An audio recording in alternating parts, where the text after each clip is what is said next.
আজি সামন্তিকা শৰ্মাৰ দ্বিতীয় বিবাহ লৈ পেলাই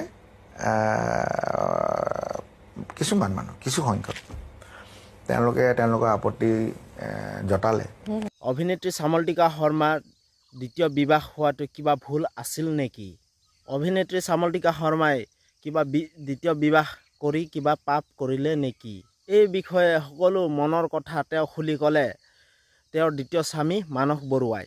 এই বিষয়ে মানস বৰুৱাই ক'লে যে অভিনেত্ৰী সামন্তিকা শৰ্মাই এই বিবাহখন যদি তেওঁৰ দ্বিতীয় বিবাহ হয়, মানস বৰুৱাই ক'লে এইখন তেওঁৰ দ্বিতীয় বিবাহ। মানুহে সামন্তিকা শৰ্মাক যিদৰে গালি দিছে, যিদৰে তেওঁক ট্ৰল কৰিছে, ঠিক তেনেদৰে দ্বিতীয় বিবাহটো যদি ভুল হয়, ঠিক তেনেদৰে মানস বৰুৱাকো ট্ৰল কৰাটো আৰু গালি দিয়াটো জৰুৰী আছিল। কিন্তু তেনে নহয়। সামন্তিকা শৰ্মাকে সকলোৱে কিয় গালি সপনি পাৰিলে?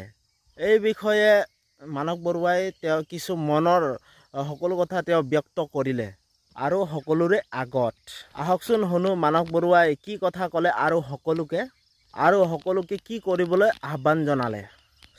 সামন্তিকা শৰ্মাৰ তেওঁৰ দ্বিতীয় স্বামীয়ে ক'লে যে মানস বৰুৱাৰো তেওঁৰ দ্বিতীয় বিবাহ সকলো মানুহে নাজানে আৰু কিছু সংখ্যক মানুহে তেওঁক লেফ্ট ৰাইট বেয়া চিন্তাৰে তেওঁক গালি পাৰে আৰু তেওঁ ক'লে কিছুমান মানুহে তেওঁক কমেণ্ট কিছুমান কৰে আৰু হাঁহি কিছুমান গোটাম আৰু তেওঁ আৰু বেলেগক বেয়াকৈ কয় আৰু আমুক হয় তেওঁক হাঁহা ৰিয়েক্ট দিয়ে।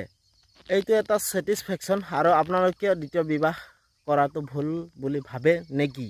আৰু আপোনালোকে কওকচোন সামন্তিকা শৰ্মাই তেওঁ দ্বিতীয় বিবাহ কৰি তেওঁ কিবা ভুল কৰিলে নেকি? আৰু এই বিষয়ে আপোনালোকৰ মতামত জনাবলৈ আপোনালোকে নাপাহৰিব। আৰু আজিৰ কাৰণে মোৰ এই ভিডিঅ'টো মনতে সামৰিছোঁ। ঠিক আছে, বাই বাই। নতুন এটা ভিডিঅ'লৈ আপোনালোক লগ পাম। বাই।